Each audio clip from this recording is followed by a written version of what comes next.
Hello, my name is Brian McGregor, sometimes known as Brian Fred Warren McGregor. This short course of study is about philosophy, and so now in regard to philosophy, the word itself means the love of wisdom, which originates from Middle English via Old French from Latin, and Greek named as Philosophia back then.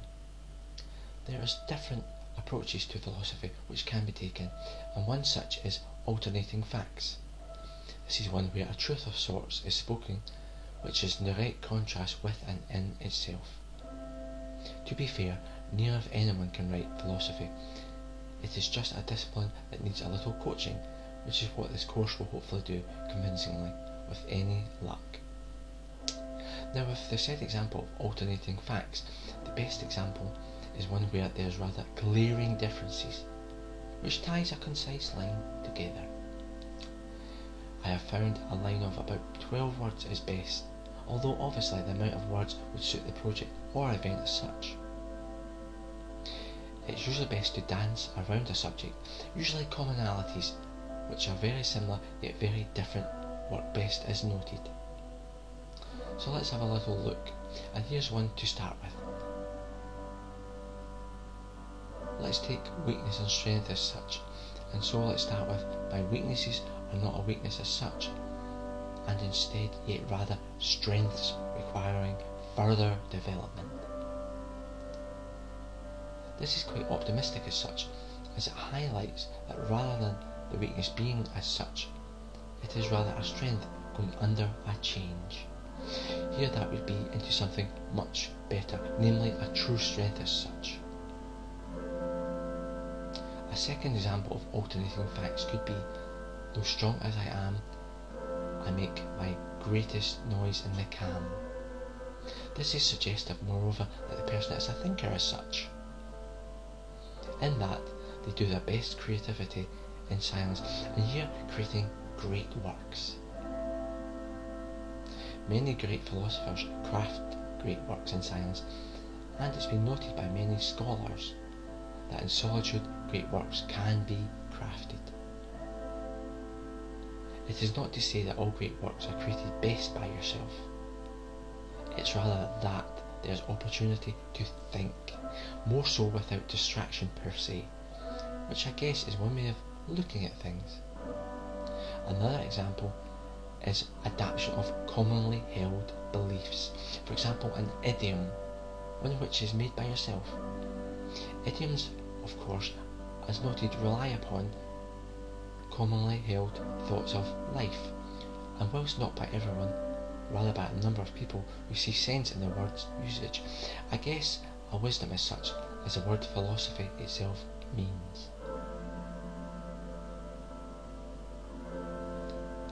Idioms usually are held by a multitude of people and have deep or deeper meaning for them. So let's have a look, shall we? Here, for example, it could be said that, although I think very deeply, it's much better than being shallow, as in general nobody likes being thought of as being shallow, that of lacking any kind of inner depth. Being deep does not mean someone can craft great philosophical art, but it helps somewhat in that deep thinking, or rather being lost in thought, offers a different perspective. So let's say something like, not all lost in thought are really that lost at all. And this is very true, as just because someone is deep in thought, this needn't mean they are hopelessly wandering in terms of thinking great thoughts.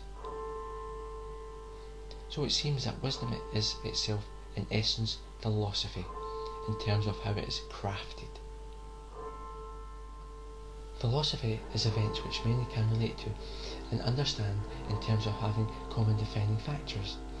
This usually means something like appertaining to situations in life which hold particular note that can be understood by the viewer as such. Not all philosophy pertains to or relates to everyday events. This is in itself just one approach.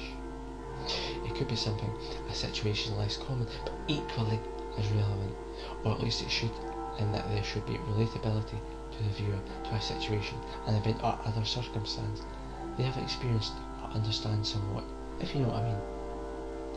The best quotes as such encompass the most people, and as history serves, it shows that these are not always the friendliest of quotes, but perhaps that's the way they were meant to be put across as such to any whom understands the word's context, in whatever form is noted or rather created. Not all quotes we're saying are friendly. Some are, very much not in this thread, and hold dark or much darker context. Of course, the writer as such may have been thinking about something much different.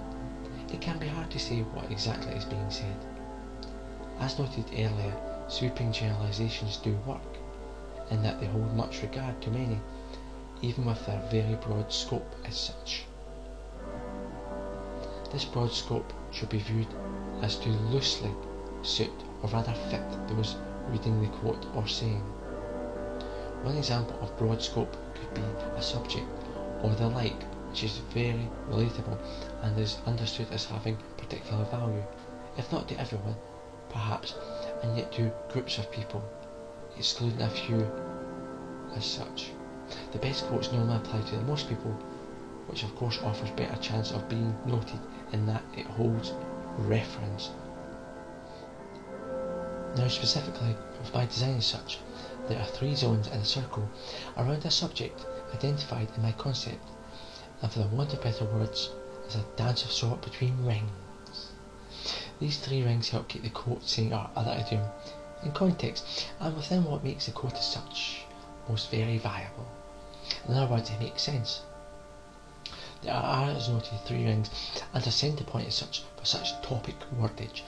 These 3 rings are positive, negative, and I guess neutral, which ends the quote, making it make most sense. The centre point itself is only a reference point where only the topic goes, then simply bounce between circles or rather lines. It's not so much that these lines are noted as having a said factor, rather they can be adjusted to suit, making them universal as such.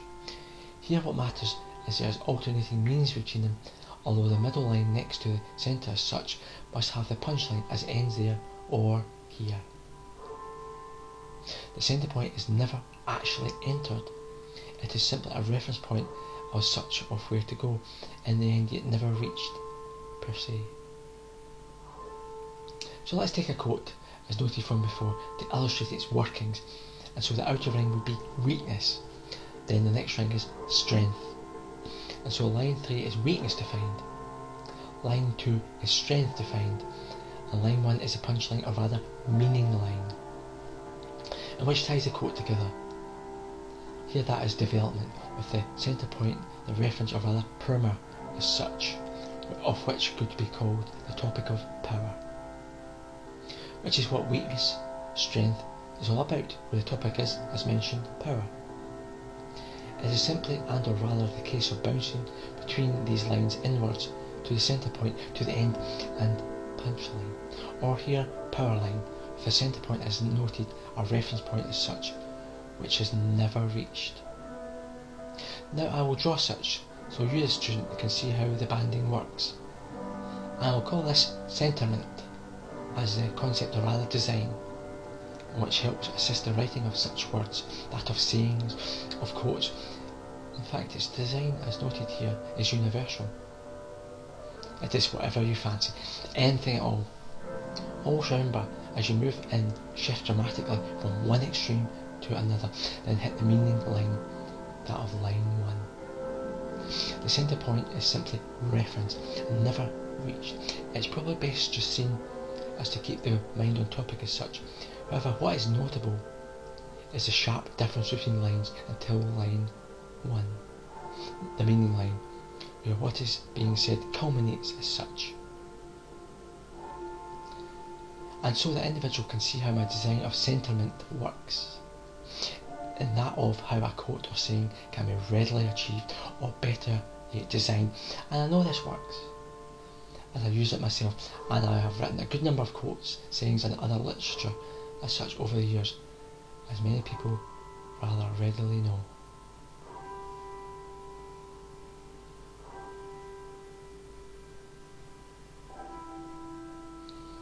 What is important is that all 3 lines are in stark difference from one another, and yet tied together as such: weakness, strength, meaning, then topic or centre point, that of centrement.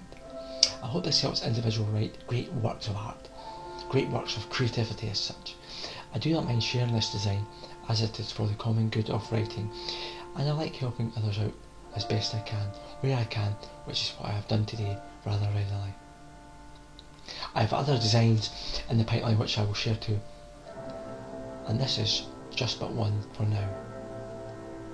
Thanks for listening, and please use my design to craft great or greater works of worded arts. All the best, Brian Fredworm McGregor. Thank you.